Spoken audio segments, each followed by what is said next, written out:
Hello guys, welcome. इस video में बात करेंगे हम लोग ज़ोमैटो लिमिटेड शेयर के बारे में। कंपनी में अभी क्या फंडामेंटल्स चल रहा है, कैसे फाइनेंशियल्स आ रहे हैं और क्या इसका टेक्निकल अभी करंट चल रहा है, सारा कुछ इस वीडियो में डिस्कस करेंगे। तो अंत तक देखिएगा। स्टार्ट करते हैं इसके फंडामेंटल पार्ट से। उसके लिए हम लोग जाएंगे मनी कंट्रोल वेबसाइट पे और इसका बेसिक ओवरव्यू देखेंगे। तो बेसिक ओवरव्यू में हम लोग को दिखता है कि इसका जो 12 ट्रेलिंग मंथ का ईपीएस आ रहा है वो ईयर ऑन ईयर बेसिस पे कुछ अच्छा खासा 109.75% का ग्रोथ दिखा रहा है ईयर ऑन ईयर बेसिस पे।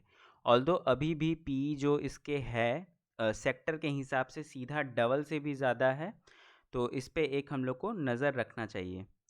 अब हम लोग थोड़ा सा फाइनेंशियल वाइज देख लेते हैं। तो फाइनेंशियल्स में हम लोग को दिखता है कि रेवेन्यू में एक अच्छा ग्रोथ है ईयर ऑन ईयर बेसिस पे।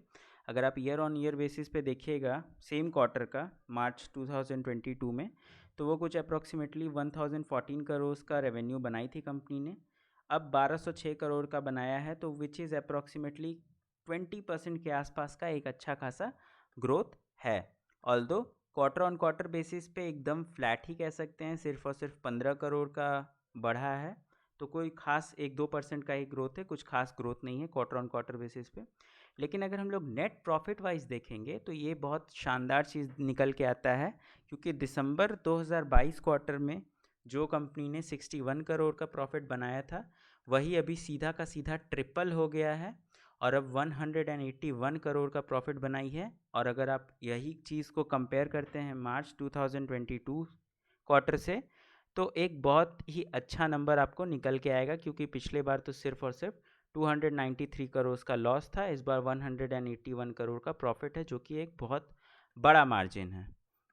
अगर हम लोग बैलेंस शीट वाइज देखेंगे तो हम लोग को दिखता है कि इसके पास कुछ अप्रॉक्सीमेटली 19,970 करोड़ का रिजर्व्स एंड सरप्लस है। और उसी के अकॉर्डिंग अगर हम लोग इसको थोड़ा सा डिटेल में देख लेते हैं बैलेंस शीट को, तो हम लोग को दिखता है कि जो नॉन करेंट लाइबिलिटीज़ है वो सिर्फ और सिर्फ 183 करोड़ का है, जो कि काफ़ी अच्छी बात है।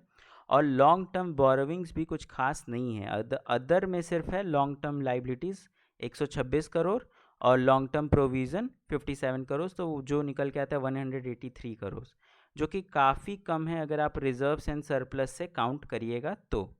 ठीक है, शॉर्ट टर्म बोरोविंग्स भी कुछ खास नहीं है। ओवरऑल काफ़ी ज़्यादा कम है इनका जो भी नॉन करेंट लाइबिलिटीज़ है वो काफ़ी अच्छा बात है, लॉन्ग टर्म के लिए काफ़ी अच्छा बात रहने वाला है ये। अगर आप कैश फ्लो देखिएगा इनका, तो यहाँ पे प्रॉब्लम निकल के आती है, क्योंकि जो ऑपरेटिंग एक्टिविटीज़ है, जो इनका कोर ऑपरेशंस जो भी है फूड डिलीवरिंग एंड ऑल, ये सब में इनका नेगेटिव है कैश फ्लो। यानी कि ये पैसा मिल नहीं रहा है, कैश आ नहीं रहा है, उल्टा कैश जा रहा है। तो ये सबसे बड़ा इशू है इनके फाइनेंशियल शीट में। और यही वजह है, और ये भी एक वजह है जिसकी वजह से कंपनी उतना तेज़ी से इसका शेयर प्राइस नहीं बढ़ रहा है। ठीक है, अब थोड़ा सा देख लेते हैं हम लोग इसके रेशियोज़ पे चले जाते हैं। तो अगर हम लोग रेशियोज़ देखेंगे तो हम लोग को दिखता है कि पिछले साल तक माइनस में था ईपीएस, इस बार पॉजिटिव हुआ है, काफ़ी अच्छी बात है। फेस वैल्यू अभी भी 1 है, ठीक है। बुक वैल्यू बुक वैल्यू पर शेयर बढ़ रहा है, जो कि एक अच्छी बात है। अब थोड़ा सा हम लोग इसको शेयर होल्डिंग पैटर्न देख लेते हैं। तो प्रमोटर्स का कोई डेटा नहीं है हमारे पास। एफ के पास 54.61% के आसपास की होल्डिंग है।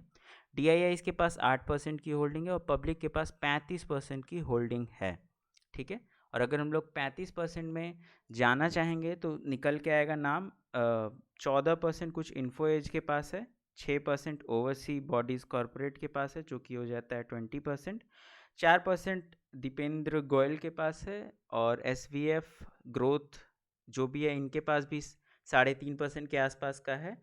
तो कुछ 27, 28, 29% यहाँ से भी कट जाता है। तो ओवरऑल फ्री फ्लोट सिर्फ और सिर्फ 7% का निकल के आता है, जो कि एक बहुत अच्छा बात है लॉन्ग टर्म के लिए। ठीक है, तो अब हम लोग थोड़ा सा इसका जो भी है फाइनेंशियल्स वगैरह देख लिए हैं। अब थोड़ा सा टेक्निकल पे बात करके इसको रैप अप करते हैं वीडियो को। तो अगर आपको टेक्निकल वीकली चार्ट पे दिख रहा होगा, तो आपको एक दिखेगा कि ये एक अच्छा खासा रेसिस्टेंस जोन था 66 के आसपास का, और उसी के आसपास में वीकली चार्ट पे एक इनसाइड बार बना के ब्रेकआउट दिया है, और एक अच्छा खासा 2 वीक में रैली आया है। अब जो नेक्स्ट रेसिस्टेंस स्टॉक फेस करने वाला है वो है 75 का, और अगर 75 क्रॉस हो जाता है तो 90 के आसपास का हम लोग दूसरा रेसिस्टेंस लेके चल सकते हैं।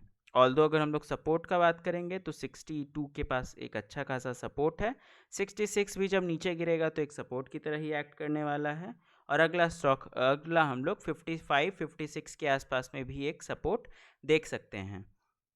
आई होप कि आपको ये वीडियो पसंद आएगा तो वीडियो को लाइक करिए, चैनल को सब्सक्राइब करिए, और आप हमारा फ्री व्हाट्सएप ग्रुप भी ज्वाइन कर सकते हैं। Link is in the description. Thank you, bye bye.